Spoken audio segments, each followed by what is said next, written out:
The Whis, a fantasy sleep story presented by Bedtime Stories. Make yourself comfortable, close your eyes, take a slow, deep breath. And now, let the story begin. Lyra knew the world sang. Not with voices, not with instruments, but with a sound far deeper, older, and more profound than any melody spun by human hand.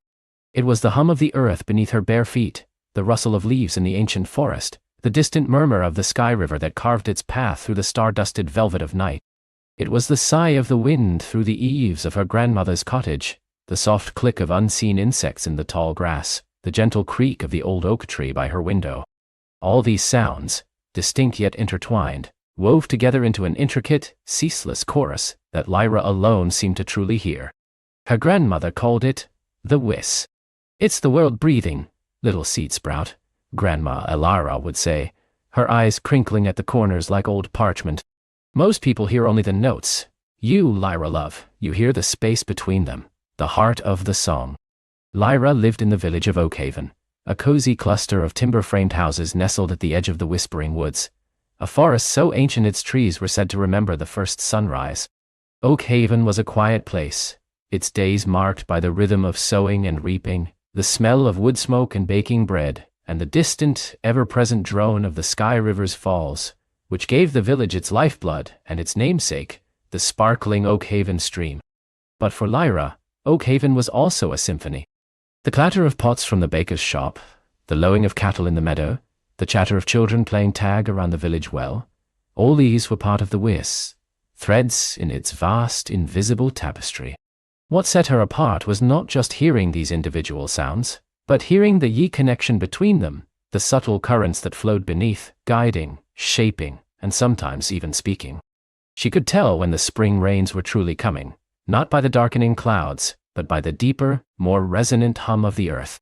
She knew when a particular bird was seeking its mate by the hopeful upward lilt in the forest's general murmur. She could even sense when Grandma Elara was about to call her in for supper, not by the sound of her voice, but by a subtle shift in the warmth of the cottage's own quiet song, a gentle pull towards home. Most villagers, if asked about the Whis, would shrug. "Just the wind," they'd say. Or, "the old trees creaking." They heard it whisper perhaps on a particularly breezy night, but not to the Whissy. Not the overarching, intricate symphony that Lyra perceived as clearly as the sunlight on a summer's day. Sometimes, Lyra felt a little lonely in her unique perception. She tried to explain it to her best friend, Finn, a boisterous boy with knees perpetually scraped from climbing trees. "It's like, the forest is talking, Finn," she'd say, tracing patterns in the dust with a twig. "Not with words but with feelings, and the wind is carrying its thoughts." Finn would scratch his head, his brow furrowed. "I just hear the wind, Lyra, and maybe some squirrels chattering. Are you sure you're not just imagining things?" Lyra would sigh, a whisper of frustration joining the forest's own. It was hard to explain a language that wasn't spoken, a presence that wasn't seen. So mostly, she kept her deeper understanding of the Whis to herself, sharing only the surface observations with others, like predicting the weather or finding lost trinkets by following a faint, insistent hum. This spring, however, the Whis had begun to change. It wasn't a sudden, jarring alteration, but a slow, almost imperceptible shift, like a key changing in a long, familiar song. The usual gentle thrum of the earth seemed to have a faint tremble beneath it, a note of disquiet. The rustle of the leaves in the whispering woods, usually a comforting lullaby, sometimes took on an urgent, almost agitated quality. Even the Sky River, whose distant roar was a constant backdrop to Oakhaven life, sounded different. Not louder, not softer, but somehow less full, as if a vital chord had been muted. Lyra first noticed it during her morning chores. As she helped Grandma Elara tend their small garden, the vibrant green shoots pushing through the rich soil usually sang with a bright, hopeful melody. But now, it was tinged with a faint, insistent worry. It was like a tiny bell ringing off-key in a vast, perfect orchestra. "Grandma," Lyra ventured one afternoon, watching a bumblebee drift lazily between lavender bushes. "Does the Whis feel different to you?" Grandma Elara paused, her gnarled fingers stilling over a wilting bloom. She looked up, her gaze distant, as if she were listening to something Lyra couldn't quite perceive. Her eyes, usually so sharp and knowing, held a flicker of concern. "The world is always changing, little seed sprout," she said, her voice soft, almost a part of the Whis itself. "But yes, there is a new note in the song. A sorrowful one, perhaps, or a searching one." She gently pinched off the dead bloom. "The heartwood of the whispering woods. It feels thin, as if something vital is being drawn from it." Lyra's breath caught.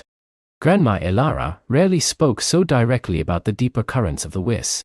For her to acknowledge it meant Lyra wasn't imagining things. The unease wasn't just in her own perception, it was real. Over the next few weeks, the unsettling note in the Whis grew stronger. It began to manifest as a peculiar sense of emptiness, a hollow space within the bustling symphony. It was strongest when Lyra ventured near the edge of the whispering woods, where the ancient trees stood like silent, watchful sentinels. There the familiar, robust hum of the forest felt stretched, thin, almost fragile. One evening, as the sun dipped below the horizon, painting the sky in hues of apricot and rose, Lyra sat by her window, listening. The village was settling down, the sounds of supper fading, replaced by the soft chirps of crickets and the distant hoot of an owl. But beneath it all, the Whis was pulsing with a distinct rhythmic thrum, unlike anything she had heard before. It was a call, clearer than a bird's song, more insistent than the wind, yet still soundless to any ear but hers. It was a low, resonant vibration that seemed to emanate from the very heart of the whispering woods, drawing her, pulling her, like a gentle but undeniable current. It wasn't a call of distress, not exactly.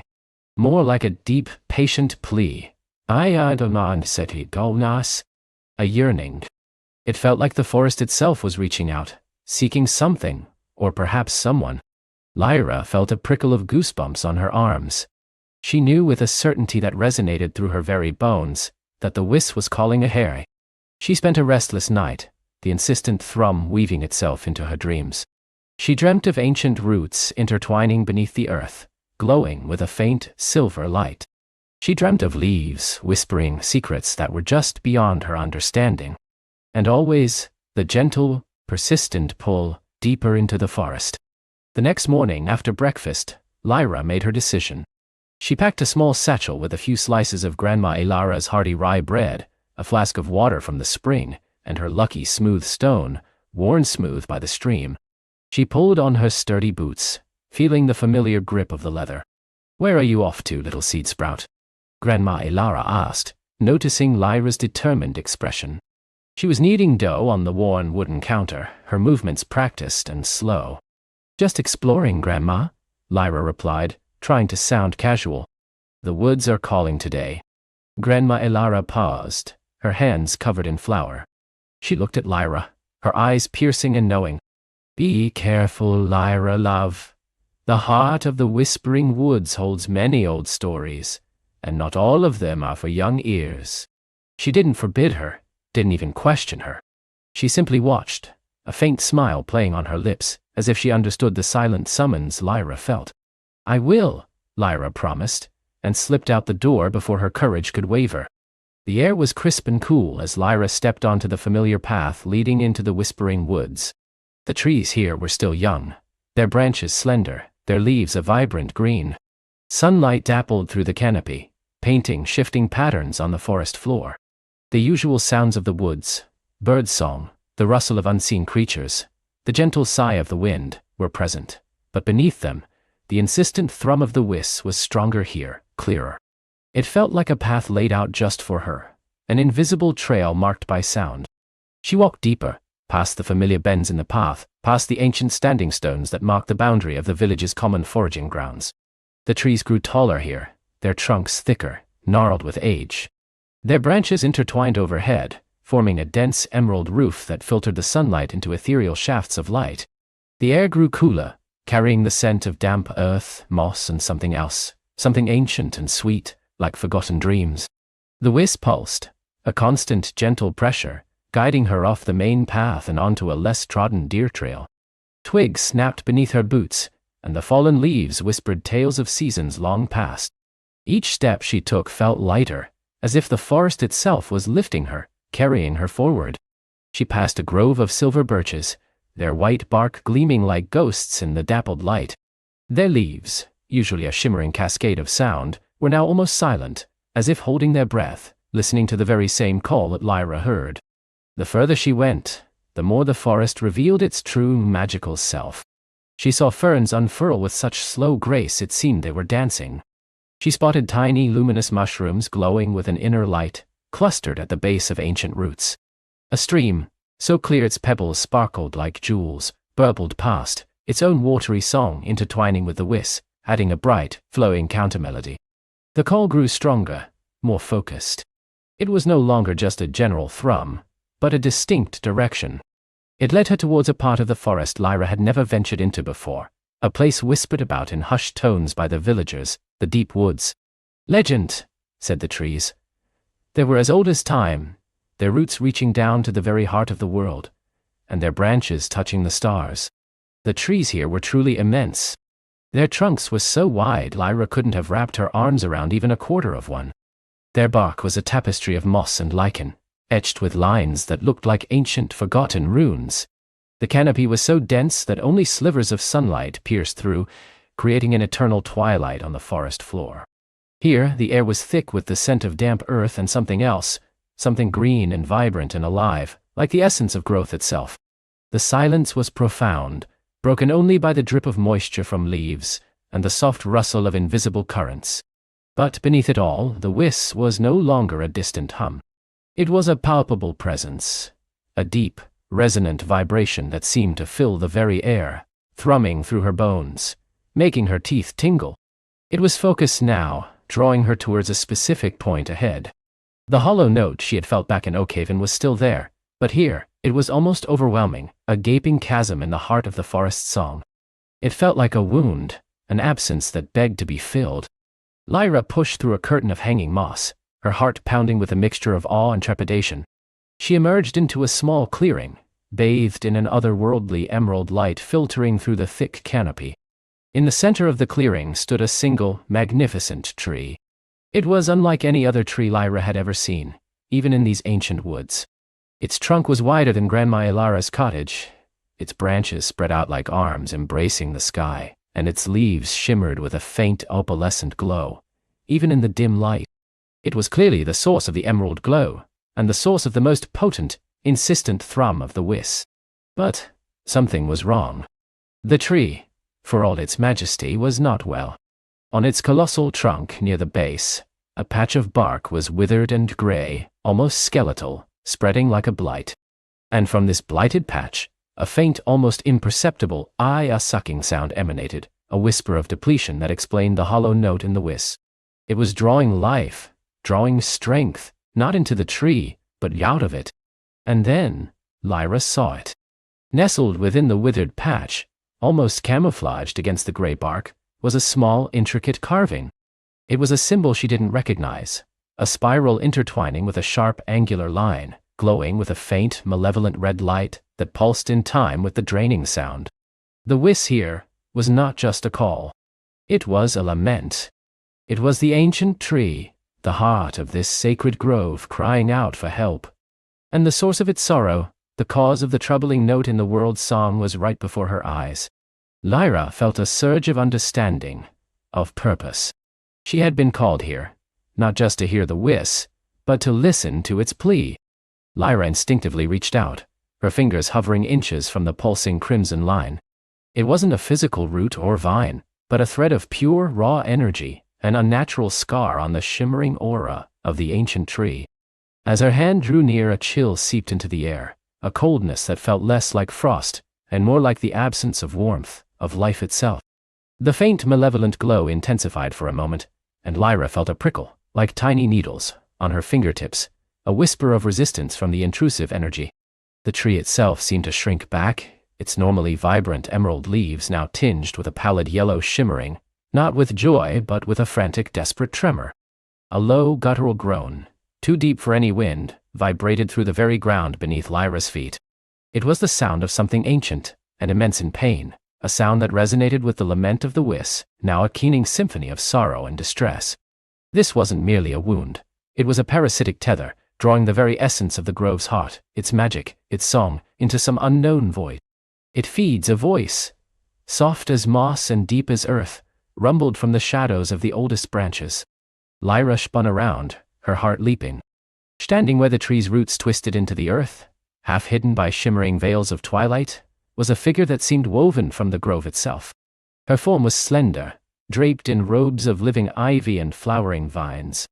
Her skin was the color of rich, damp earth, dappled with patches of iridescent moss, and her eyes, ancient and knowing, held the deep, luminous green of forest pools at dawn. Her hair was a cascade of silver-streaked leaves, adorned with tiny, glowing dewdrop blossoms. This was no ordinary creature. This was Ilara, the revered spirit keeper of the Whispering Grove, a being as old as the tree itself. Ilara stepped forward, her movement fluid as water, her feet barely disturbing the fallen leaves. A faint earthy scent of damp soil and blooming night jasmine followed her. She looked at Lyra, her gaze piercing yet infinitely gentle. "You hear the true Whis, child of the outside. The lament of the mother tree has reached your heart." Lyra, still breathless, nodded. It feels like a wound, a deep one." She gestured towards the pulsating red line. "What is it?" Ilara sighed, a sound like rustling autumn leaves. "It is a shadow vein, an intrusion from the sunken lands, where discord breeds and shadows coalesce. For generations, the veil between our grove and that blighted realm has thinned, a slow erosion of the ancient wards. Now, a tendril of that darkness has found purchase, burrowing deep into the very heart of the mother tree, seeking to draw its lifeblood, its pure song, into the corrupted silence of its origin." "The sunken lands," Lyra whispered, a chill tracing her spine. The name itself felt heavy with ancient sorrow. "A place of forgetfulness and fading light," Ilara explained.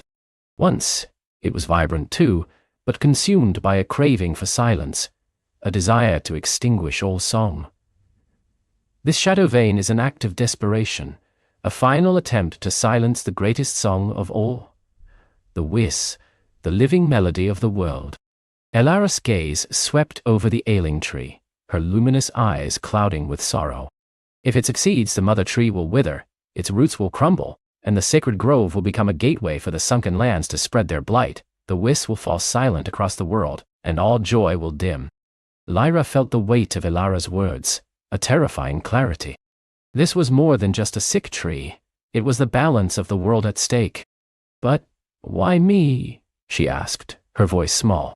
"I'm just Lyra." Ilara offered a gentle smile, her eyes sparkling like sun-dappled water. "You are more than just Lyra, child. You are one of the rare few who can truly hear the Whis, not just its melodies, but its unspoken truths, its pleas. Your heart resonates with its purest notes, untouched by the discord that has crept into the world.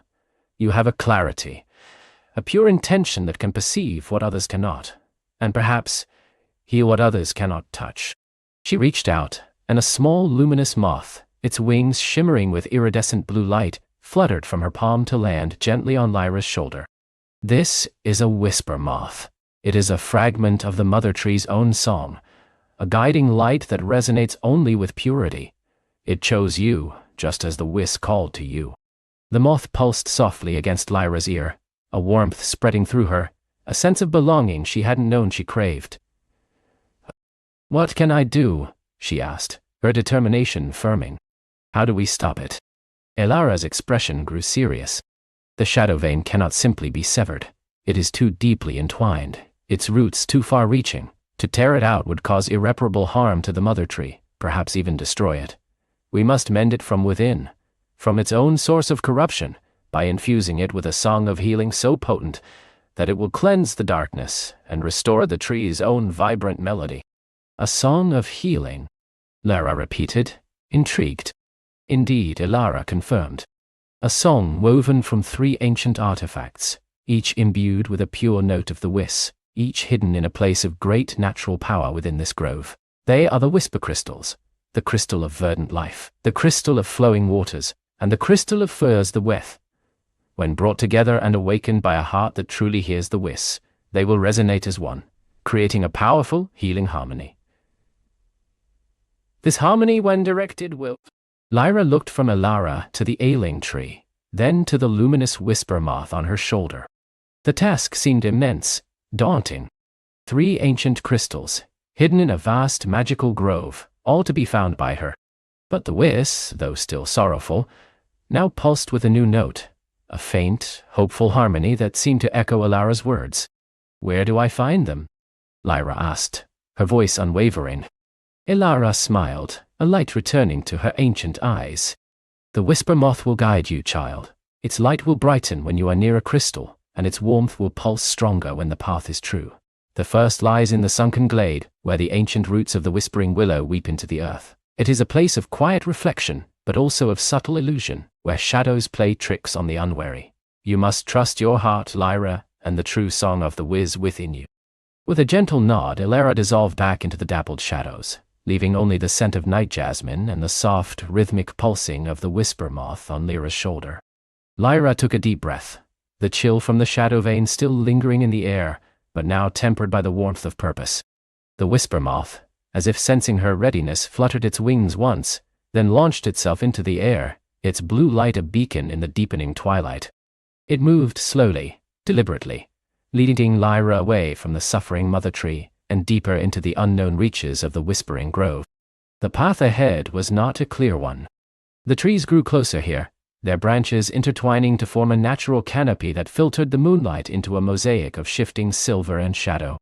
The air grew cooler, damper, carrying the scent of rich earth and decaying leaves. Lyra followed the whisper moth, her senses alert. The ground underfoot was soft with moss and fallen leaves, silent save for the occasional rustle of unseen creatures. Soon, the path began to descend, winding downwards into a hollow where the air grew heavy, almost still. The whisper moth's light, usually a steady blue, now flickered with a hint of green, and its warmth on her skin intensified. This was the sunken glade. The glade was a place of haunting beauty. Ancient willow trees, their branches laden with weeping moss, encircled a still dark pool. Their long, slender leaves, like shimmering silver tears, brushed the surface of the water, creating ripples that spread outward in slow, hypnotic patterns. The air was thick with mist that clung to the water and swirled around the tree trunks, giving the impression that the glade was breathing. Ghostly reflections danced in the water, not just of the willows, but of fleeting, formless shapes that seemed to appear and vanish in the mist. Illusions, Lyra remembered Elara's warning. She focused on the whisper moth, whose light now glowed a vibrant emerald, guiding her towards the edge of the pool. As she stepped closer, the reflections in the water became more pronounced, more alluring. She saw fleeting glimpses of faces she knew, of places she loved, shimmering tantalizingly, just out of reach. A whispered voice, soft as the rustling leaves, seemed to call her name from the depths of the water, promising warmth and comfort. Lyra hesitated, feeling a pull, a longing to step into the comforting reflections. But then, the whisper moth pulsed fiercely on her shoulder, and the green light emanating from it seemed to cut through the mist, revealing the true nature of the illusions. They were beautiful, yes, but they were empty. They offered nothing real, only echoes. She shook her head, focusing on the true Whis. Here in the glade, the lament of the mother tree was fainter, muffled by the stillness, but a clear, pure note, like a single bell, resonated from somewhere beneath the water's surface, a note that harmonized with the moth's green glow. This must be the crystal of verdant life. Lyra scanned the pool, but the water was dark and deep, its surface unbroken by anything other than the willow's tears. The whisper moth hovered over a spot where the roots of the largest willow dipped into the water, a gnarled, ancient mass that looked like a sleeping leviathan. The green light intensified, almost blinding, and Lyra felt a strong pull, a deep resonating hum coming from within the roots. She knelt by the water's edge, peering into the murky depths.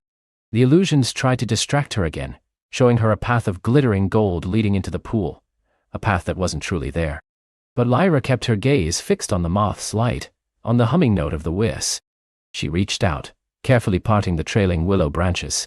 Her fingers brushed against something hard and smooth, half buried in the mud between the roots. With a gentle tug, she freed it. It was a crystal, shaped like a perfectly formed teardrop, glowing with a soft, ethereal green light. It hummed in her hand, a low, vibrant thrum that resonated deep within her bones. the crystal of verdant life. As she held it, a wave of pure, revitalizing energy washed over her, making her feel refreshed and invigorated, as if she had just woken from a long, peaceful sleep.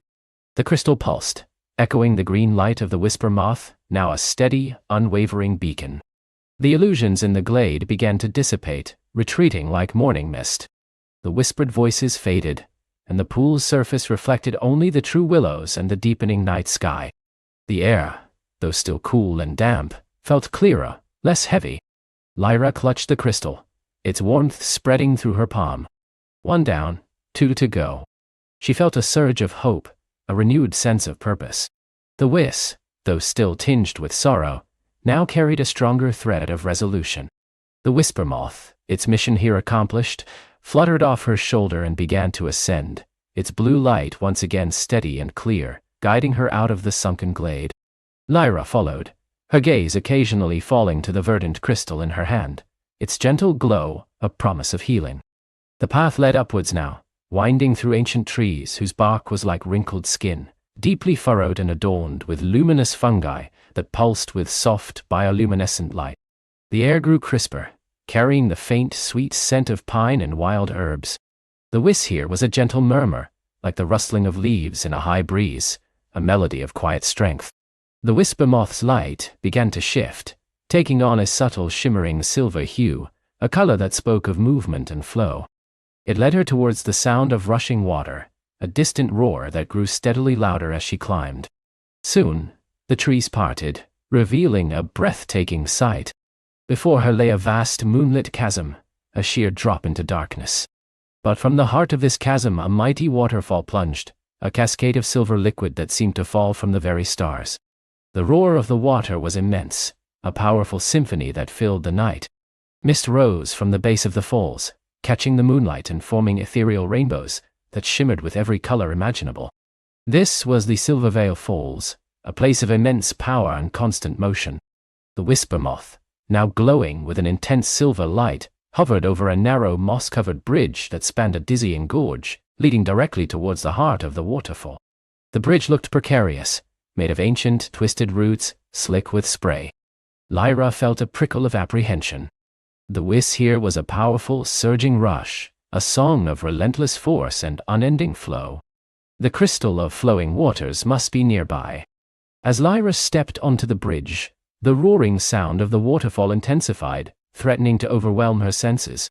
The bridge swayed gently under her weight, and she had to focus to maintain her balance. The mist, thick and cold, swirled around her, making it difficult to see the other side. Suddenly, from the very heart of the waterfall, 2 figures emerged, coalescing from the shimmering spray. They were beings of living water, graceful and translucent, their forms constantly shifting and reforming. Their eyes, like deep pools, held the wisdom of countless currents.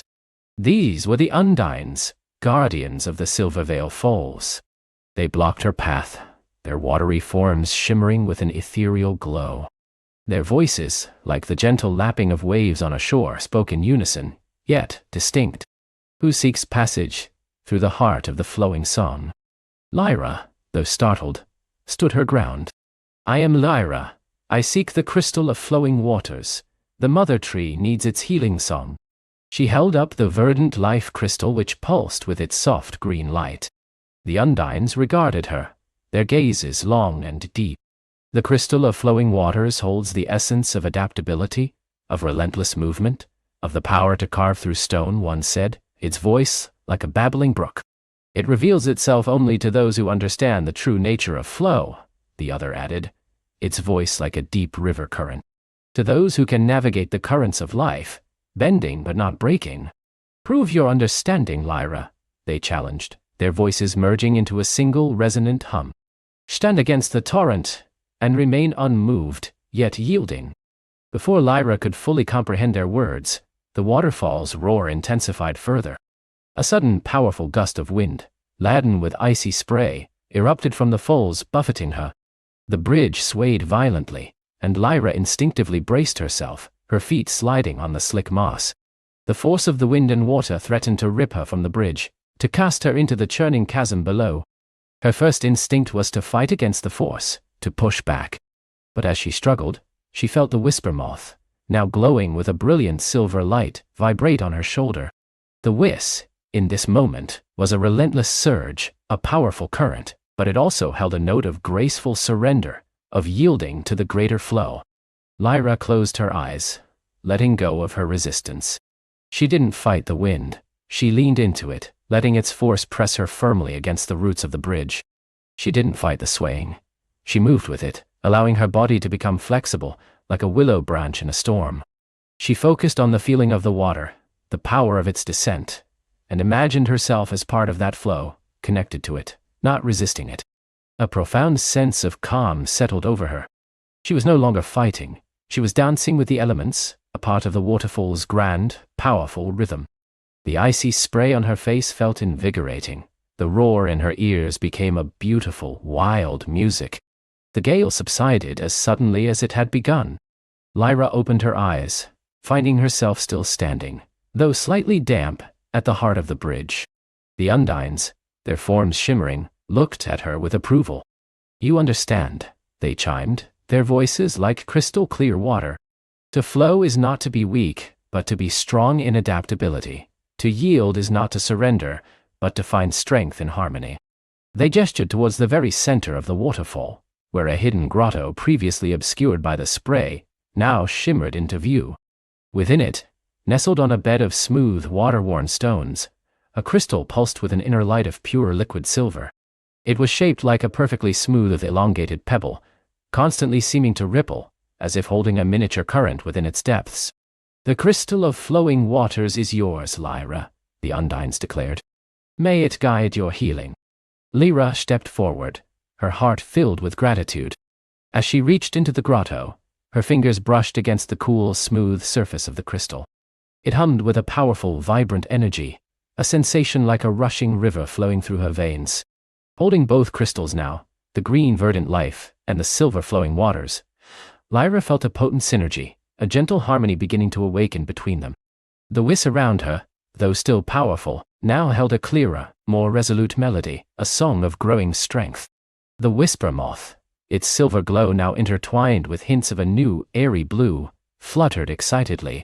The undines nodded, their watery forms blurring and receding back into the heart of the falls, leaving Lyra alone on the bridge, the roar of the water her only companion.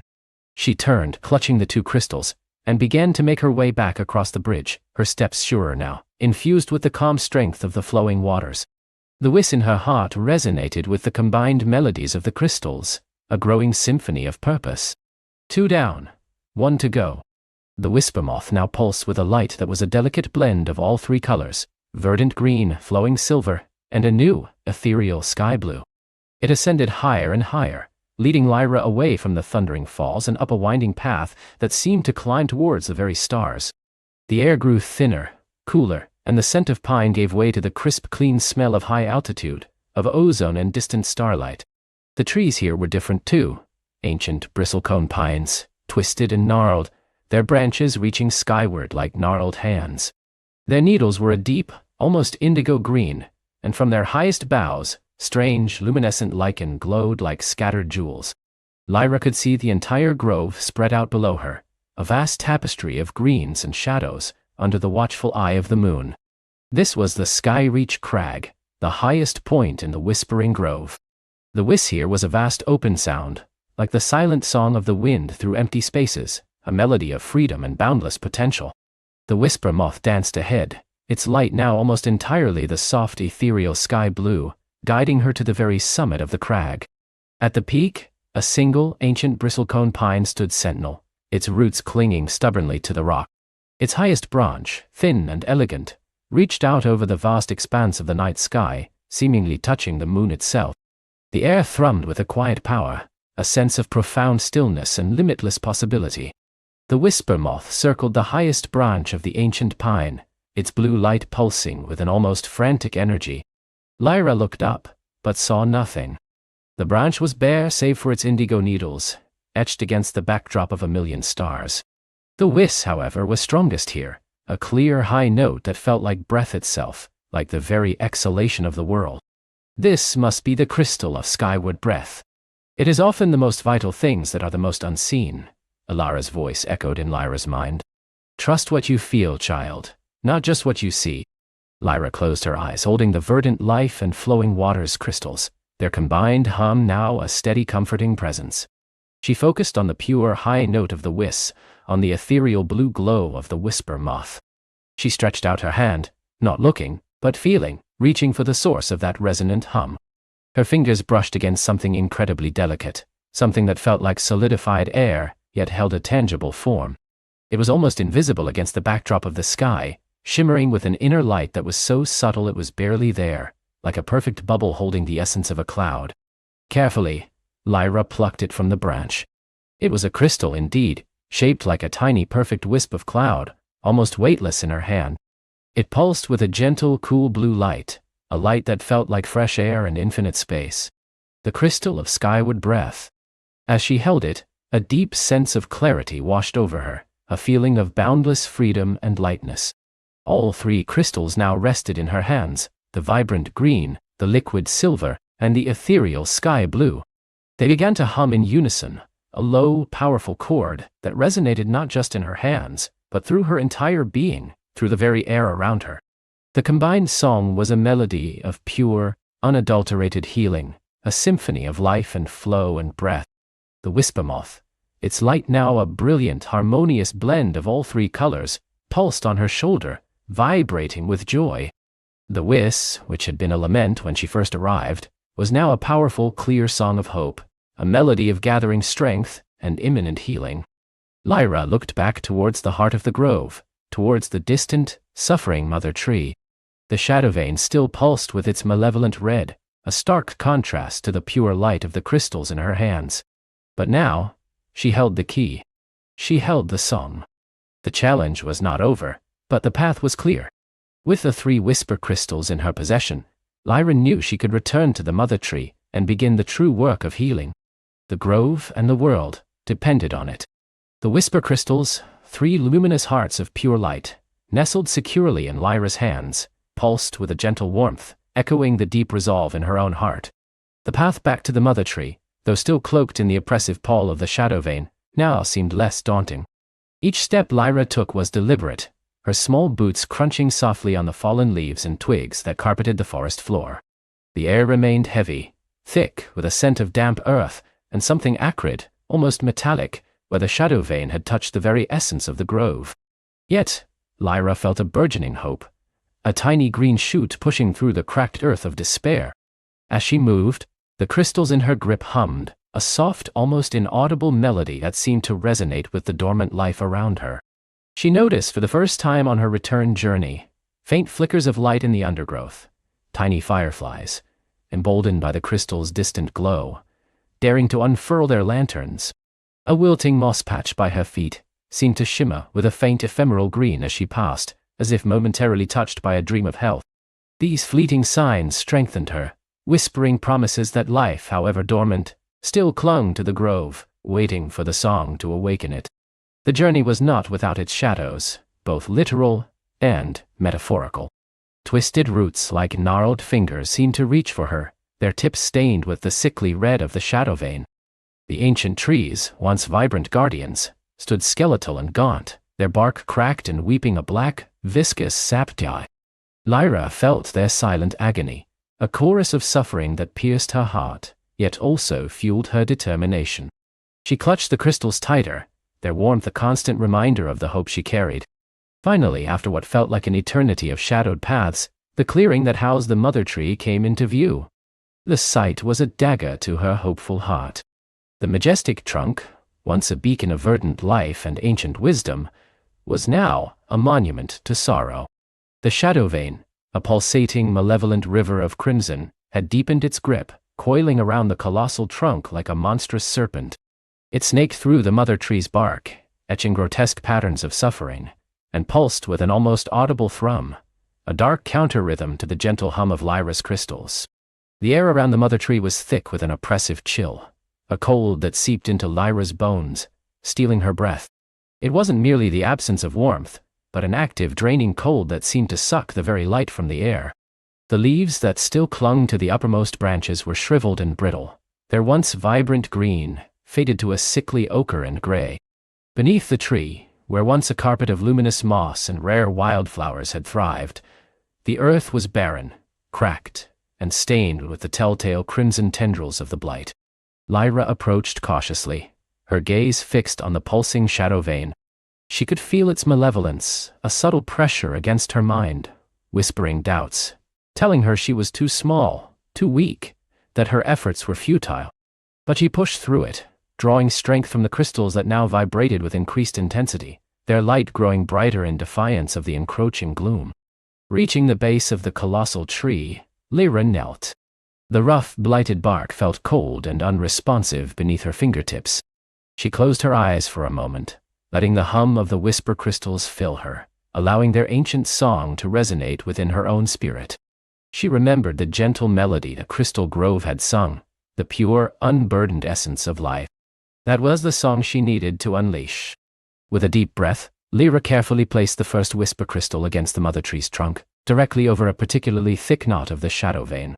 As it touched the bark, a ripple of pure cerulean light emanated from the crystal, shimmering against the dark, corrupted wood. The shadow vein recoiled slightly, a faint hiss like escaping steam rising from its depths.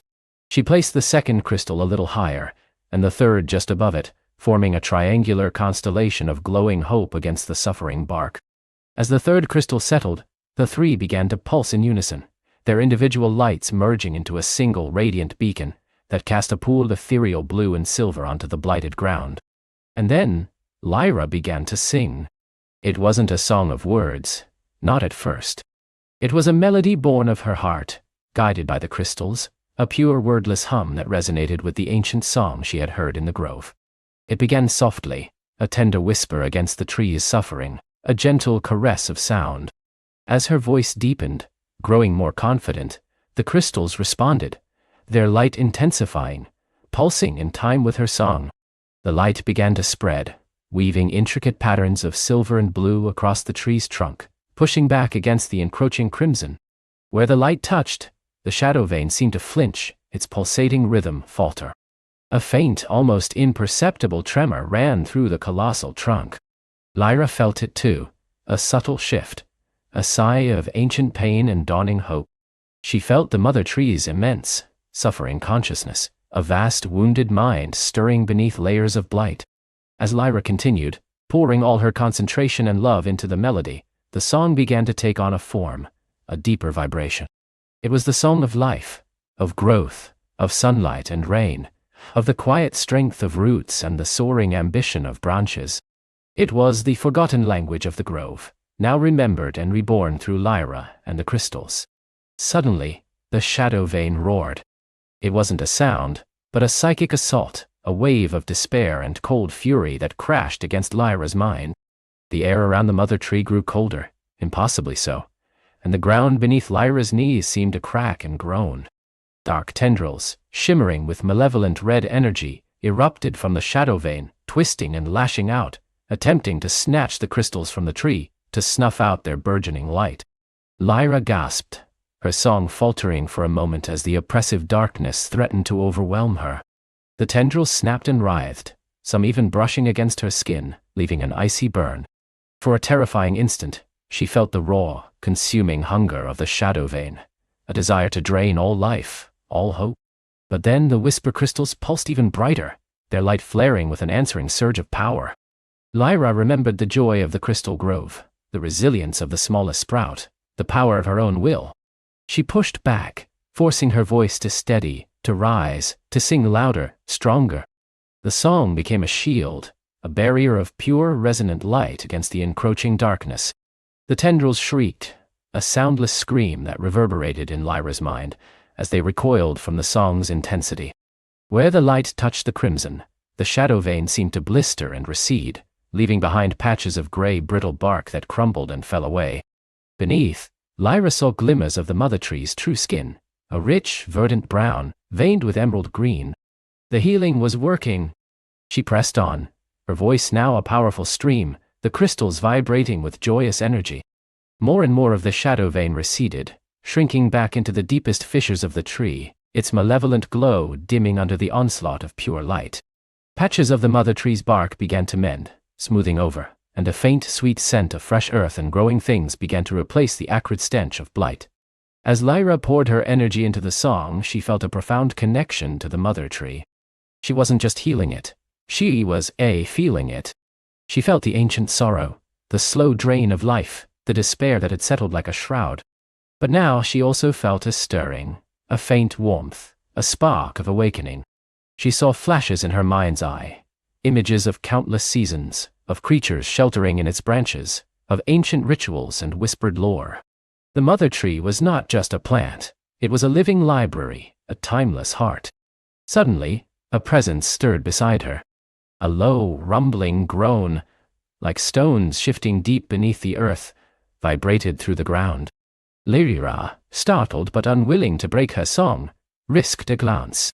From the shadowed recesses of a massive root, half buried in the soil, a figure began to emerge.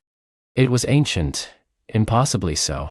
Its body seemed to be woven from moss, bark, and gnarled roots, its form shifting and reforming as it slowly rose. Its eyes, deep set within a face of weathered wood and emerald moss, glowed with a soft, phosphorescent light, ancient and wise. Long, trailing vines served as its hair, interwoven with tiny, glowing fungi. This was no ordinary forest creature. This was an elder, a root keeper, a spirit of the grove itself. "Little singer," the voice rumbled, soft as rustling leaves, deep as the earth's core, "you awaken more than just the mother tree." The root keeper, though imposing, exuded an aura of profound peace and ancient sorrow. It moved with the slow, deliberate grace of a tree swaying in a gentle breeze, its moss-draped form radiating a faint, earthy scent. It settled beside Lyra, its glowing eyes fixed on the healing trunk of the mother tree, then on the whisper crystals. These are the heart songs," the root keeper murmured, its voice imbued with wonder. "Lost for an age, forgotten by all but the deepest roots. You have found them, Lyra of the pure heart." Lyra, still singing, managed a small nod, her breath coming in ragged gasps as she maintained her focus against the lingering chill of the shadow vein. The root keeper's presence brought a new wave of strength, a sense of ancient protection settling over her. "The shadow vein is not merely a sickness, child," the root keeper explained, its voice a low thrum that seemed to harmonize with Lyra's song. "It is a parasitic hunger, a blight born of despair and resentment, drawn to the life force of the world. It feeds, it corrupts, it spreads. Your song, it purifies, it restores, but it does not destroy the source." Lyra felt a shiver of dread. "The source?" she managed to whisper, her voice thin but unwavering as she pushed more power into her song. The root keeper sighed, a sound like wind through ancient branches. "The shadow vein has a root of its own, far deeper than this grove. Far older than even the mother tree's recent suffering. It stirs in the forgotten places, in the hollows where hope has long been extinguished. It sensed the mother tree's immense power, its deep connection to all life, and sought to claim it." As the elder spoke, it reached out a gnarled root-like hand, covered in soft moss. It didn't touch the mother tree, but hovered close to the shadow vein, its glowing eyes fixed on the retreating crimson. A faint emerald light emanated from its fingers, a gentle, purifying energy that seemed to soothe the raw edges of the blight as it drew back. "You have given the mother tree a chance, little singer," the root keeper continued. "You have pushed back the immediate hunger, see?" Lyra looked, and her heart soared. Much of the crimson shadow vein had indeed receded, pulling back into the deepest crevices and roots, diminishing into faint, sickly red lines that still pulsed, but with far less intensity. The vast majority of the trunk was now revealed, its bark a healthy, vibrant brown, interspersed with the emerald veins of life. Patches of luminous green moss, dormant for ages, began to unfurl themselves across the mended bark, and even a few tiny shimmering leaves unfurled from newly vitalized branches. The oppressive cold had lessened, replaced by a gentle warmth that emanated from the mother tree itself, a faint breath of life returning. The air cleared, losing its acrid edge, and Lyra could smell the clean scent of pine and rich, living earth once more. She felt utterly exhausted, her throat raw, her body trembling with the effort. But a profound sense of accomplishment washed over her. She had done it. She had started the healing. As her song faded into a gentle hum, the 3 whisper crystals detached themselves from the mother tree, floating gently back into her outstretched hands. They still pulsed brightly, but their light was softer now, almost contented. The mother tree, though still bearing scars, stood taller, prouder. A deep resonant sigh, like the wind through 1,000 ancient leaves, emanated from its core, a sound of profound relief and gratitude that filled Lyra's very being. "The mother tree breathes again," the root keeper said, its voice filled with reverence. "But the shadow vein is merely weakened, not vanquished. It coils, child, deeper than you can imagine. It has retreats, places where it gathers its strength, places where it was born." Lyra looked at the root keeper, then back at the mother tree, its renewed life a testament to her courage. "Where are these places?" she asked, her voice raspy but firm. "How do we stop it, truly?" The root keeper turned its glowing eyes towards a distant, darker part of the forest, where the canopy seemed to thicken into an impenetrable gloom, even now that the mother tree was healing. "The blight feeds on despair, on forgotten sorrow. Its true heart lies in the sunken mire, a place where ancient grief has festered for an age, untouched by light or hope. To truly banish the shadow vein, its source must be cleansed. The mother tree is saved for now, but the world is not." Lyra clutched the whisper crystals, their warmth a comfort and a promise. Her journey was far from over. The healing of the mother tree was a triumph, a testament to her song and the crystal's power. But it was only the beginning. The true battle, the root keeper had revealed, lay ahead, in a place steeped in ancient grief, awaiting the light of hope. The grove, and the world, still depended on her. The root keeper, ancient and gnarled, watched Lyra with eyes like polished amber. "The shadow vein," its voice rustled like dry leaves, "is a wound born not of malice, but of profound sorrow. Long ago, a civilization known as the Lumina Weavers thrived in the high northern lands, masters of light and song. Much like your own burgeoning gift, a great calamity befell them, a sudden sundering of their world, and their collective despair, their unreleased grief, festered. It congealed into the very darkness you now call this." Lyra shivered, not from cold, but from the weight of such ancient sadness. "How can grief be cleansed?" she whispered, her fingers tracing the smooth surfaces of the whisper crystals. "It sounds like a feeling, not a physical thing." "Indeed," the root keeper affirmed. "It is both. The source lies deep within the sorrow wound, a chasm that opened when their world broke apart. To cleanse it, you must not fight the darkness, Lyra, but embrace the grief within it. You must offer comfort, understanding, and the promise of release. Your song, imbued with the pure light of the whisper crystals, is the only balm strong enough to soothe a wound so old." The root keeper extended a branch, its tip glowing faintly. A small iridescent moth, no bigger than Lyra's thumb, fluttered from it. Its wings shimmered with all the colors of a dawn sky, leaving tiny trails of starlight in its wake. "This is Elara, a Lumina moth, a descendant of the very light the weavers cherished. She has awaited a voice like yours.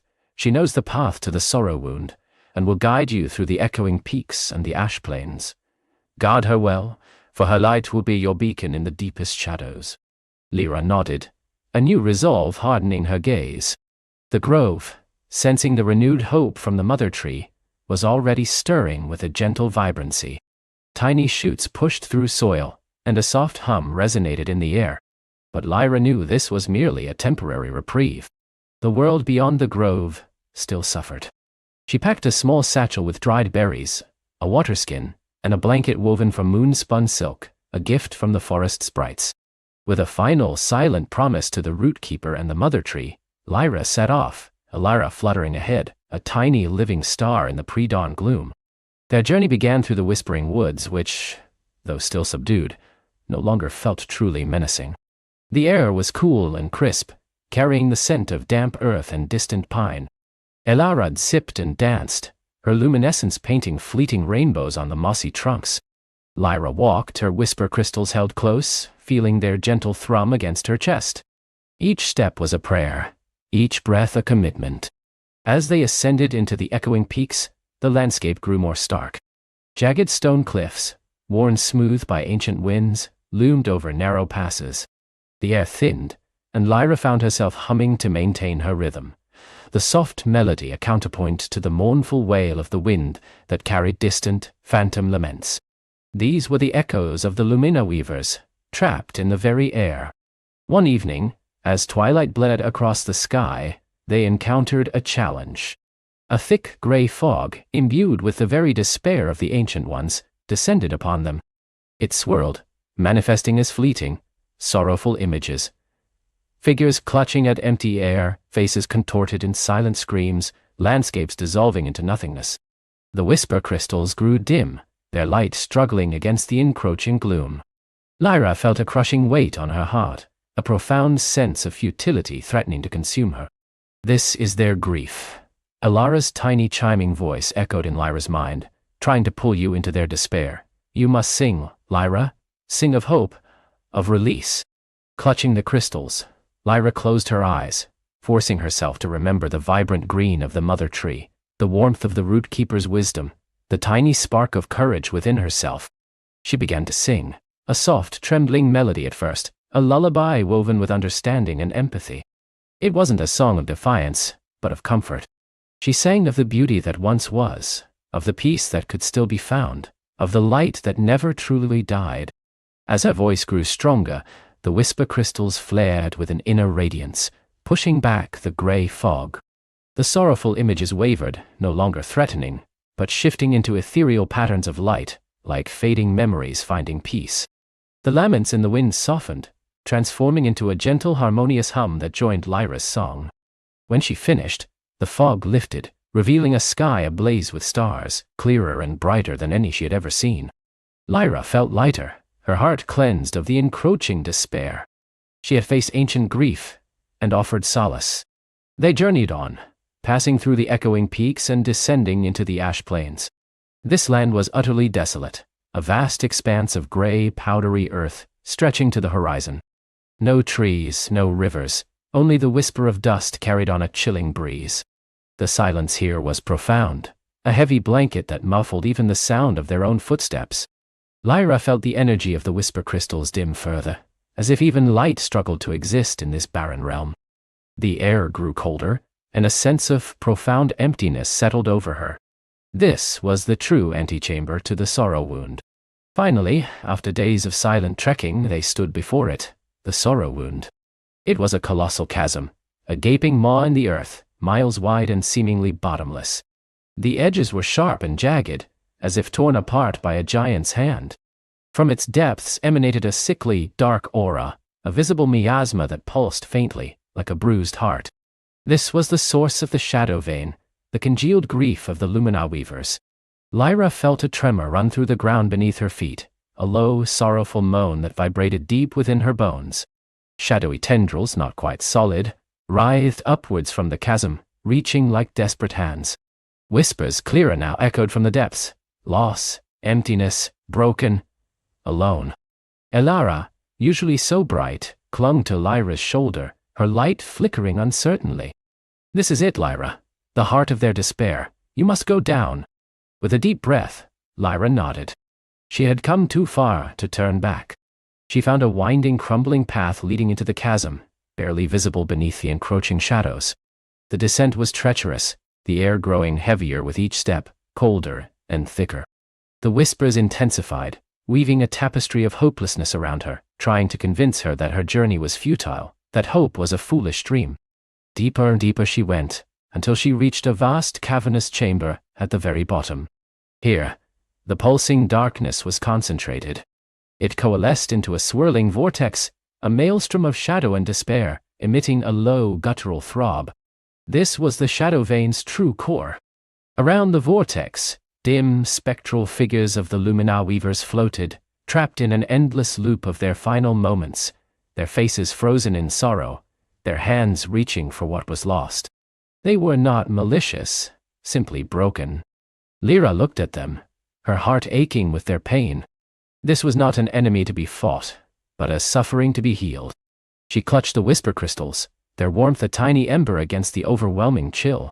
Taking another deep breath, she positioned herself before the vortex, Elara hovering protectively near her ear. Then, Lyra began to sing. This was not just a song of light, nor a song of hope. It was a song of empathy, of understanding.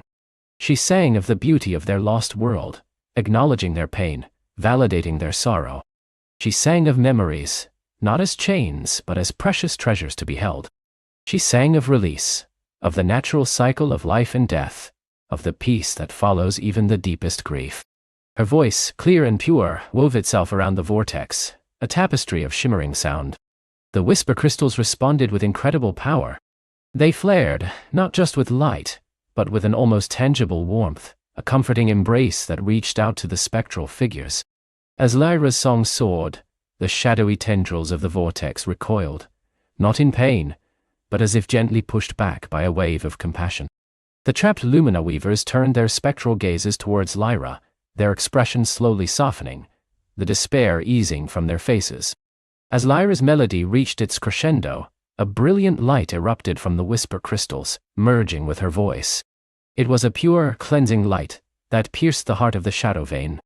The vortex of darkness shuddered, then began to dissipate, unraveling like a forgotten dream. The spectral figures, bathed in the healing light, didn't vanish, but shifted. Their forms became more luminous, their expressions peaceful, their hands no longer reaching in desperation but clasped in quiet gratitude. One by one they turned and ascended, not into oblivion, but into a realm of serene light, finally finding their rest. Where the vortex had been, a pool of shimmering, starlit water began to form, clear and pristine. This was the cleansed source, no longer a wound of sorrow, but a wellspring of peace. A gentle, harmonious hum filled the chamber, a melody of release and renewal. Elara, the Lumina moth, flew down to the newly formed pool, dipping her tiny feet in the water. Her light intensified, growing brighter than Lyra had ever seen, pulsating with joy. The ash plains above began to stir. Lyra felt a faint vibration in the earth, a whisper of life returning. Weak, but triumphant, Lyra made her way back up the winding path. The air was lighter, the cold replaced by a gentle warmth. When she emerged from the sorrow wound, the ash plains were no longer gray. Faint specks of green were pushing through the dust, tiny, resilient shoots of grass and moss. The sky above was a brilliant cloudless blue, and a gentle breeze carried the scent of distant rain. Her journey back was a revelation. The echoing peaks no longer resonated with mournful laments, but with the joyful chirping of unseen birds. The whispering woods were alive with vibrant color, the trees swaying with a newfound vitality, their leaves shimmering with dew. Every step Lyra took felt lighter, her heart filled with a profound sense of peace. When she finally returned to the grove, days later, it was transformed. The mother tree stood tall and majestic, its leaves a deep, emerald green, its bark glowing with a soft inner light. Flowers bloomed in profusion, their colors more vivid than Lyra had ever imagined. The air hummed with happy insect wings and the rustling of revitalized life. The root keeper greeted her, its ancient form radiating a profound calm. "You have done it, Lyra," it whispered, its voice now like the gentle sigh of a summer breeze. "You have healed the heart of the world. The shadow vein is no more, the ancient grief has found its peace." Lyra looked at the rejuvenated grove, at the vibrant life that pulsed around her. Her whisper crystals, though still warm, no longer glowed with the urgent intensity they once had. They had given their light, their solace, and now rested, their work complete. Elara, the Lumina moth, fluttered around Lyra's head one last time, then flew towards the mother tree, merging with its glowing heart, becoming a part of its renewed light. Lyra, no longer just a girl with a song, but a guardian of harmony, felt a deep contentment settle within her.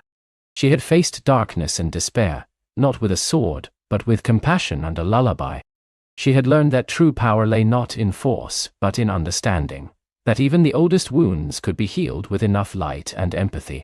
The world was safe, not just for now, but for a long, long time. And Lyra, the girl who had found her voice, knew that her song, and the light of hope, would forever echo in the heart of the forest, a timeless melody for all who listened. As the stars began to pepper the darkening sky, Lyra lay down beneath the gentle embrace of the mother tree, her heart full, her spirit at peace, ready for the sweet dreams of a world made whole.